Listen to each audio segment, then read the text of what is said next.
Hi guys, my name is Arun. I wanted to share my thoughts on the recently launched iPhone 17 Air. So let's jump into it.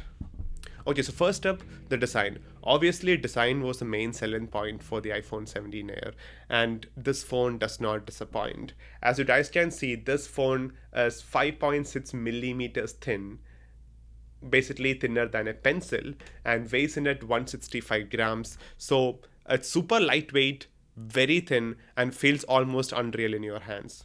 The display for the iPhone 17 Air is really nice.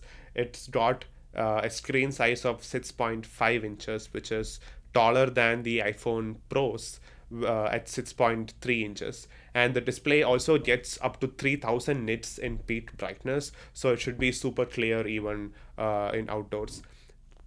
It's also got Apple's ProMotion technology, so the refresh rate can go as high as 120 Hz or scale down to up to 1 Hz to save battery for the always on display.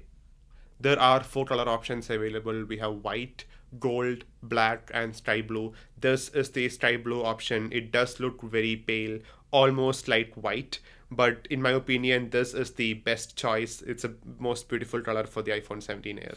Apple has used a grade 5 titanium frame and ceramic shield to glass on the front and the back. So, at least theoretically, the glass on the phone should be many more times durable than even last year's iPhone. And this thin form factor does not mean that the phone is flimsy or bends easily. I've used the phone for a week now. It's been in my back pocket. I've sat on the phone. I've had no issues so far. It's a really sturdy and durable phone. Now, speaking of cameras, this is where Apple has taken its boldest trade off. The iPhone 17 Air has just one 48 megapixel main shooter.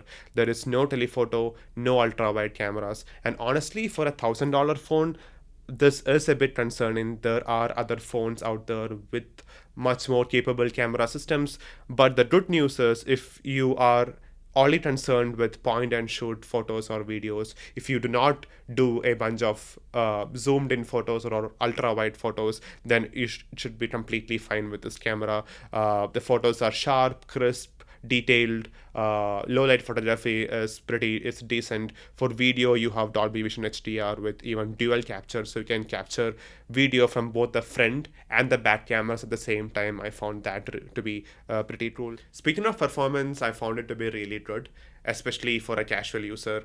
The phone has 12 GB of RAM along with Apple's latest A19 Pro chip, so it should just effortlessly fly through whatever you throw at it, be it multitasking or gaming, all of that. However, I did notice that the phone gets warm during prolonged usage. Now, one area of weakness for the iPhone 17 Air, like many of us feared, is the battery life. I have been ending my days with around 15 to 20 percentage of battery life left, even with the low power mode turned on. There's always this constant worry in your head if your phone will run out of battery, and that's definitely concerning. Now, Apple does sell a separate power band, a MagSafe power band that can go on the back of the phone. It's designed for the phone, it's super thin to extend your battery life, but then that again defeats the whole purpose of having a thin phone.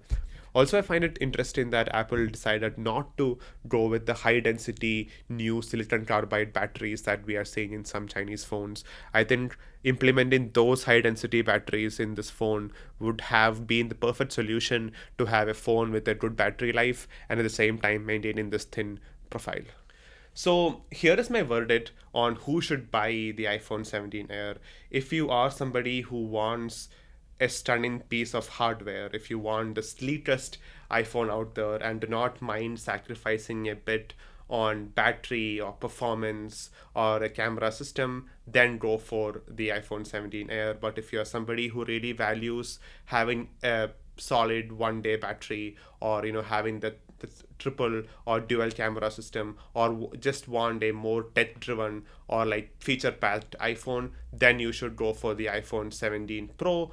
Or if you are more money conscious, if you want the best value for your money, I would instead suggest you to go for the base iPhone 17.